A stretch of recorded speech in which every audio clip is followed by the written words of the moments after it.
তেওঁক ব্যৱসায়ী বুলি ক'ব নে সাংবাদিক বুলি ক'ব সেইটোতো কোনো সিদ্ধান্ত ল'ব নোৱাৰে, কাৰণ তেওঁৰ ফেচবুকতে ডাম্পাৰৰ লগত ফটো আছে।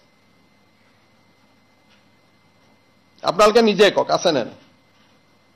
গতিকে তেওঁ এজন এতিয়া ডাম্পাৰ ব্যৱসায়ী নে তেওঁ সাংবাদিক, এই সিদ্ধান্তটো কোনে ল'ব? Who will take this decision? গতিকে আপোনালোকে মোক যদি সিদ্ধান্ত লৈ সাংবাদিক বুলি কয় মই এৰি দিম, কিন্তু সাংবাদিক বুলি মোক আপোনালোকে লিখি দিয়ক যে তেওঁ সাংবাদিক। কিন্তু আপোনালোকে লিখি দিয়াৰ আগতে 3বাৰ চিন্তা কৰি চাব, কালি যদি ডাম্পাৰ কেছত পৰে তেতিয়া কি কৰিব? সাংবাদিকৰ নাম কি? তেখেতটোতো পোৰ্টেলত কাম কৰে, আৰু পোৰ্টেলত কাম কৰা লোকসকলকতো আমি সাংবাদিক বুলি এতিয়ালৈকে আমি সিদ্ধান্ত লোৱাই নাই। অসমত যিসকলে পোৰ্টেলত কাম কৰে, লিগেসি মিডিয়া ৰাজ্য চৰকাৰে সাংবাদিকৰ স্বীকৃতি দিয়ে, কিন্তু ইউটিউব চেনেল, পোৰ্টেল এইসকলক সাংবাদিকৰ স্বীকৃতি দিয়াৰ বিষয়টো আপোনালোকৰ লগত আমাৰ আলোচনা চলিহে আছে, সিদ্ধান্তটো হোৱাই নাই। আমি কোনো পোৰ্টেলক DIPRে সাংবাদিকৰ মৰ্যাদা আজিলৈকে দিয়া নাই। তেওঁলোকে নিজে নিজে পোৰ্টেল চলাই আছে, বেলেগ কথা, ৰেজিষ্ট্ৰেশ্যনো নিদিওঁ, আমি এডভাৰটাইজো নিদিওঁ, আই কাৰ্ডো নিদিওঁ। গতিকে এই ব্যক্তিজন অসম চৰকাৰৰ সাংবাদিকৰ সংজ্ঞাত তেখেত নপৰে।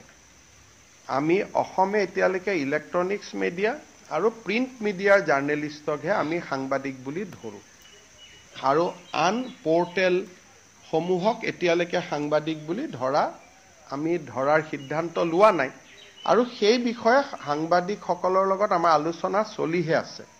আৰু তেওঁলোকে নিজে যদি বিচাৰে যে আমাক ৰেজিষ্ট্ৰেশ্যন কৰক, আমি তেওঁলোকক ৰেজিষ্ট্ৰেশ্যন কৰাৰ কাৰণে ৰাজি আছোঁ, কিন্তু তেওঁলোক নিজেও আগবাঢ়ি অহা নাই। সেইকাৰণে পোৰ্টেল জাৰ্নেলিষ্টসকলক যদিও ঘৰুৱা ভাষাত আমি জাৰ্নেলিষ্ট বুলি কওঁ, কিন্তু তেওঁলোকক সাংবাদিকতাৰ স্বীকৃতি আমিও দিয়া নাই, আৰু তেওঁলোকেও আমাৰ পৰা বিচৰা নাই।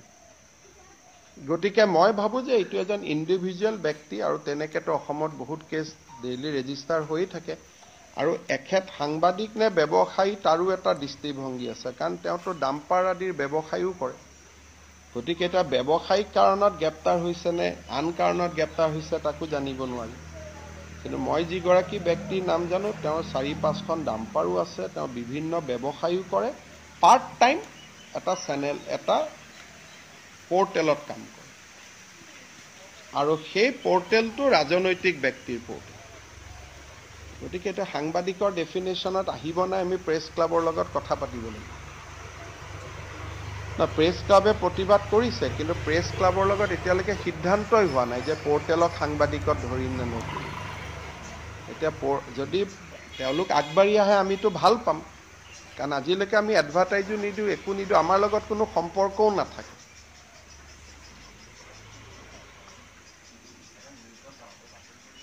এইটোতো আমি নাজানো, তেওঁ বেংকত নিউজে কৰিব গৈছে নে আন কামত গৈছে আমি কেনেকৈ জানিম, বা আন সাংবাদিকে কেনেকৈ তাৰ গেৰেণ্টি ল'ব পাৰিব? আজিকালি দিনত আমি নিজৰ ল'ৰা ছোৱালী গেৰেণ্টিয়ে ল'ব নোৱাৰোঁ।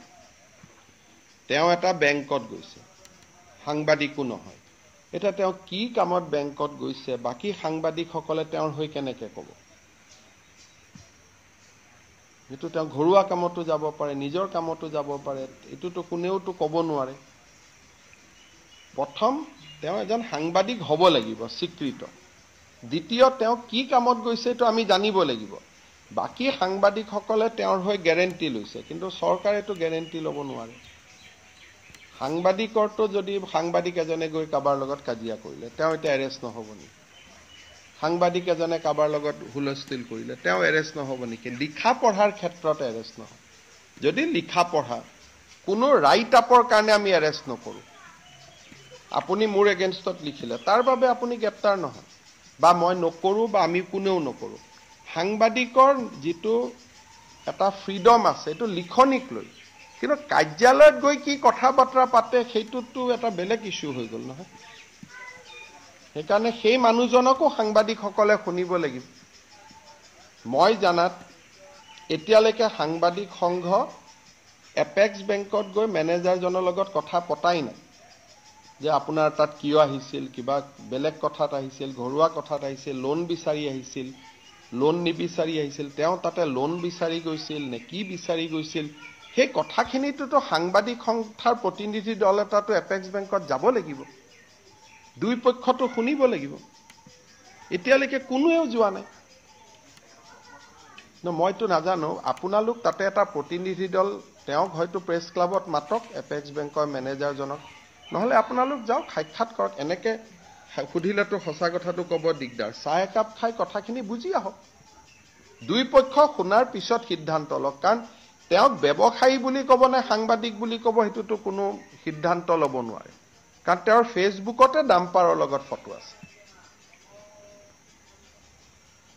আপোনালোকে নিজে কওক, আছেনে? গতিকে তেওঁ এজন এতিয়া ডাম্পাৰ ব্যৱসায়ী নে তেওঁ সাংবাদিক, এই সিদ্ধান্তটো কোনে ল'ব?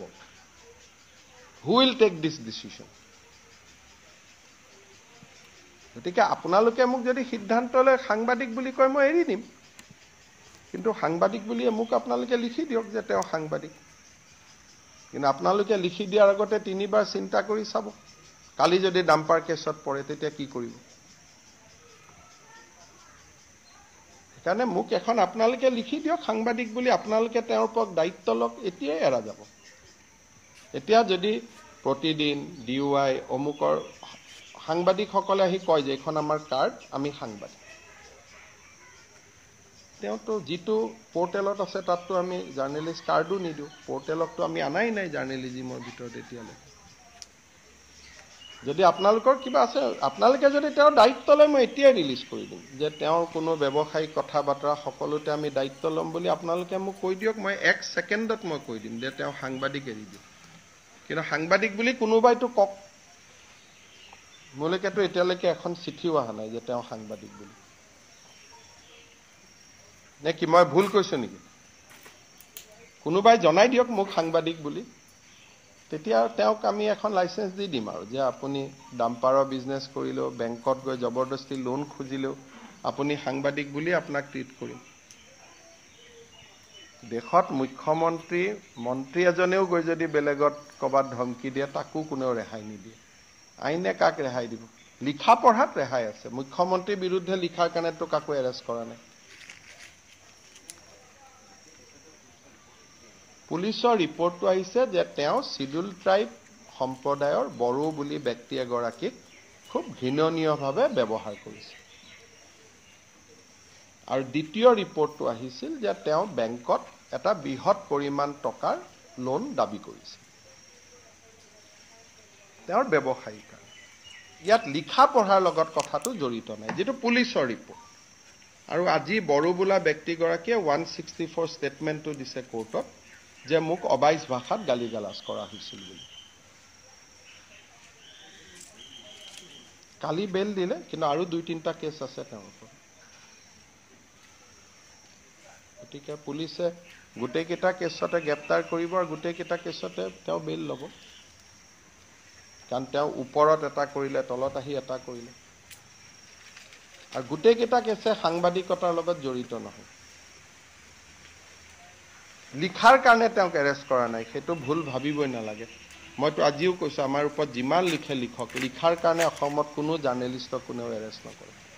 কিন্তু যদি এটা জাৰ্নেলিষ্ট এজনে বাহিৰত গৈ শিডিউল টাইপ, শিডিউল কাষ্ট মানুহ এজনক গালি গালাজ কৰে, এইটোতো কেছ হ'ব, হয়।